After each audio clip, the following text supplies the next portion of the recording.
Hey, thanks for having me, Kate.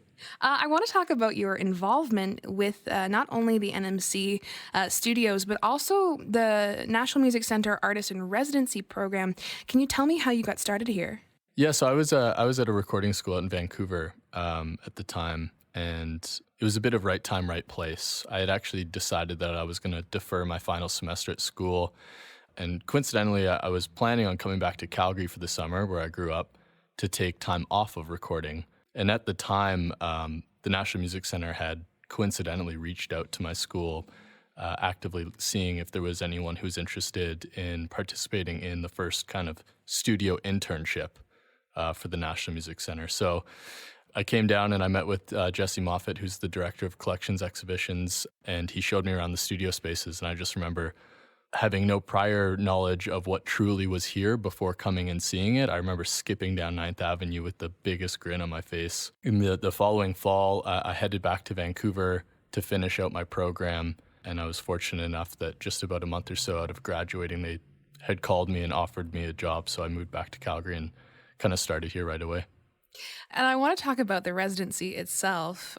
You must see lots of different musicians, but I want to talk about what sets this artist in residency program apart, and how does it contribute to fostering artistry and innovation in our music industry here?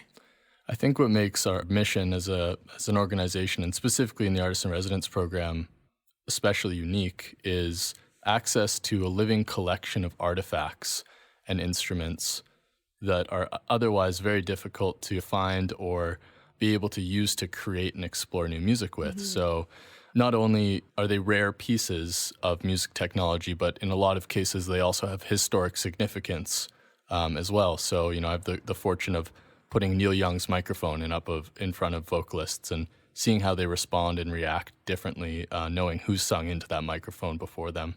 Well, I want to talk about more about the artifacts too, because that's just such a cool thing. What kind of artifacts, other than Neil Young's microphone and guitars and multiple guitars, I think, what do you guys got going up there? I mean, you have the opportunity to play one of the most mythical, legendary modular synths in the world in Tonto. There's a really wonderful collection of player synthesizers, modular synths. There's some unique pieces in the early electromechanical realm of pianos, as well as for the early classical, kind of more educationally focused individuals. We have harpsichords that date back as early to the 1700s. Having worked closely with artists in the program, can you share a memorable experience or project from the residencies? Oh yeah, it's so hard to pick one. There have been so many magical moments and discoveries that have happened in those studios over the years. One session that comes to mind is the Sergeant and Comrade residency from a couple years back. They came into the studio with essentially nothing written. The plan was to write and record on the fly, which can be a super fun and rewarding way to create, even if it is a little bit stressful at times. As the creative focus tends to be quite fluid. But their intention was to come in and start as many new songs as possible within those 5 days. Typically, the process would look like Jay, also known as Comrade, starting a beat on his MPC. And I still remember coming in and hearing this kind of simple dance beat that he had down on the MPC, while Ravi, the keys player, this really cool grainy synth patch going on the Juno 60, playing these kind of sparse pads or stabs. And Marvin Key, who was a member of the group who sadly passed almost a year ago, actually, he heard kind of the squelchy synth bass line. So we pulled out the Mini Moog, and there's a moment kind of right in the middle of the track where the filter on the Mini Moog opens up all the way and it squelches shut right at the end. And I still remember kind of positioning the filter and playing that live with him as he was putting it down. And it was kind of one of those moments where, he finishes the take and we both look at each other, and it's kind of a moment of awe and nothing that I don't think we would have had the ability to recreate a second time. Can you tell us a little bit about why this residency is so important?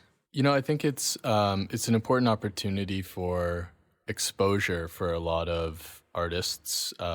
either whether if it's early in their career or as they're developing more into an established artist. And when I mean exposure, I don't mean public exposure, but I mean creative exposure to these really unique and interesting artifacts that we have here in our collection.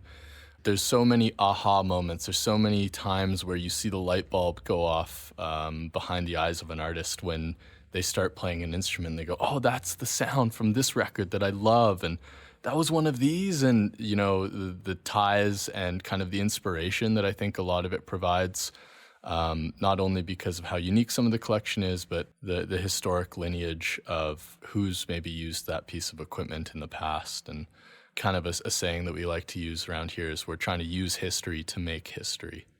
So Calgary, we're known for our country music and our folk music, and there are lots of cool highlights throughout the National Music Centre about those genres. But this artist in residency program isn't just for folk music or for singer-songwriters.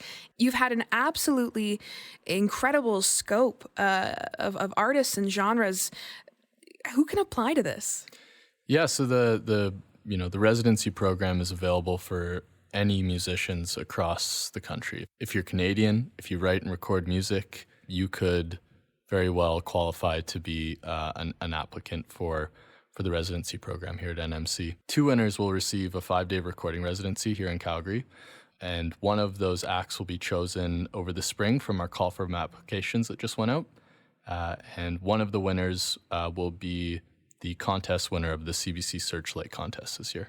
Well, thanks so much for coming downstairs and for chatting with us today, Eric. Yeah, thank you so much, Kate.